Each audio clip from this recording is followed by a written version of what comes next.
கடலூர் முதுநகர் செம்மங்குப்பத்தில் உள்ள மீன் எண்ணெய் தயாரிக்கும் ஆலையிலிருந்து வெளிவரும் கழிவுகளால் சுகாதாரக்கேடு ஏற்படுவதாக கூறி அப்பகுதி மக்கள் போராட்டத்தில் ஈடுபட்டனர்.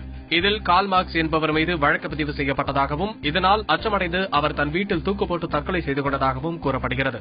இதுகுறித்து போலீசார் விசாரணை நடத்தி வரும் நிலையில் வரும் 31ஆம் தேதிக்குள் அந்த தொழிற்சாலையை மூட வேண்டும் என கடலூர் கோட்டாட்சியர் உமா மகேஸ்வரி உத்தரவிட்டுள்ளார்.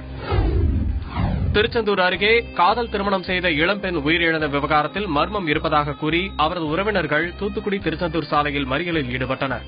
தெற்கு ஆத்தூரைச் சேர்ந்த சசிகலா நவீன்குமார் என்பவரை கடந்த 6ஆம் தேதி திருமணம் செய்துள்ளார். நேற்று மாலை கணவர் வீட்டில் சசிகலா உயிரிழந்ததாக கூறப்படுகிறது. கன்னியாகுமரி மாவட்டம் நாகர்கோவில் நகராட்சியில் உள்ள 52 வார்டுகளிலும் பாதாள சாக்கடை திட்டப்பணிகள் நடைபெற்று வருகின்றன. இந்நிலையில் திடீரென கோடை மழை பெய்துள்ளது. ஆனாலும் மழை நேரத்திலும் பணிகளை மேற்கொண்டு வந்ததால் அவதிக்குள்ளான மக்கள் பணிகளை தடுத்து நிறுத்தி சாலை மறியலில் ஈடுபட்டனர்.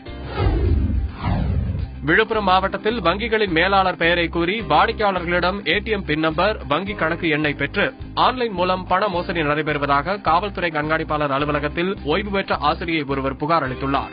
இதுபோன்று கடந்த மாதம் மட்டும் 20 புகார்கள் வந்துள்ளதாகவும் வெளிமாநில ஆசாமிகளுக்கு இந்த மோசடியில் தொடர்பு இருக்கலாம் என சந்தேகிப்பதாகவும் போலீசார் தெரிவித்துள்ளனர். சென்னையை அடுத்த தாம்பரம் ஜெருசலேம் நகரில் ஒரு பிரிவினர் பயன்படுத்திய சுடுகாட்டை அகற்றுவது தொடர்பாக அருகிலிருந்த தேவாலய நிர்வாகத்திற்கும் மக்களுக்கும் இடையே பிரச்சினை இருந்து வந்துள்ளது. இந்நிலையில் சுடுகாட்டை அப்புறப்படுத்தும் பணியில் தேவாலய நிர்வாகத்தினர் ஈடுபட்டதால் ஆத்திரமடைந்த மக்கள் சுடுகாட்டில் திரண்டு போராட்டத்தில் ஈடுபட்டனர். இது தொடர்பாக போலீசார் வழக்கு பதிவு செய்து விசாரணை நடத்தி வருகின்றனர்.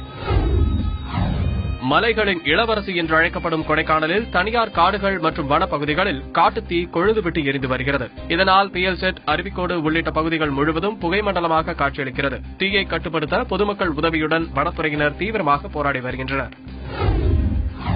தேனி மாவட்டம் போடியில் உள்ள குலாலர்பாளையத்தைச் சேர்ந்த ஞானமுத்து என்ற நபர் தனது தோட்டத்தில் தண்ணீர் பாய்ச்ச சென்றுள்ளார்.